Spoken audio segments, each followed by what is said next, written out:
মোৰ মায়ে সদায় কয় কাৰোবাৰ ভাল কৰিব নোৱাৰিলে কাৰো বেয়াটোও নকৰিবা আৰু মাৰ সেইষাৰ কথাৰ বাবে হয়তো আজিলৈকে কাৰোবাৰ বেয়া কৰা আগত 10 বাৰ ভাবোঁ আৰু কেতিয়াও কাৰো বেয়াও চিন্তা নকৰোঁ বেয়াটোও নকৰোঁ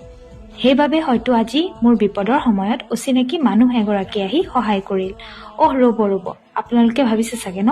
এইবোৰ কি কৈ আছোঁ মই আচলতে যিদিনাখন মই প্ৰথমবাৰৰ বাবে শিৱসাগৰ আহিছিলোঁ ভাড়াঘৰ বিচাৰি তেতিয়াই এগৰাকী অচিনাকি জেঠাই আহি মোক ভাড়াঘৰ বিচৰাত সহায় কৰিছিল সেই জেঠাইগৰাকী ঘৰলৈ যাবলৈ এয়া ৰেডি হৈ আছোঁ বোলো আপোনালোককো অলপমান দেখাওঁ আজি আকৌ মই মাকো লগত লৈ যাম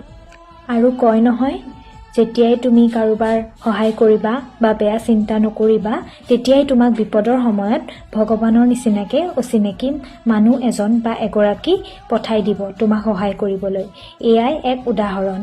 আৰু এইফালে মই ফিংগাৰ ৰিং চিং পিন্ধি মেলি ৰেডি হৈছোঁ ইফালৰ পৰা পিছফালৰ পৰা আম্মাই চিঞৰিছে যে ইমান বেছি ষ্টাইল কৰি নগ'লেও হয় যিহেতু ওচৰতে কিন্তু মোৰ আকৌ ইয়েৰিংছ পিন্ধা এটা মিনিয়া আছে চ' মই এনেকৈ মিলাই মেলি ইয়েৰিংছ পিন্ধি বহুত বেছি ভাল পাওঁ বহুতখিনি কালেকশ্যন আছে ইউটিউব চেনেলত দিম কেতিয়াবা যদি আপোনালোকে চাব বিচাৰে দেন এয়া জেঠাই ঘৰ আহি পালোহি বহুতখিনি নাস্তাৰে চাহ দিলে চ' ভিডিঅ'টো ইমানেই আছিল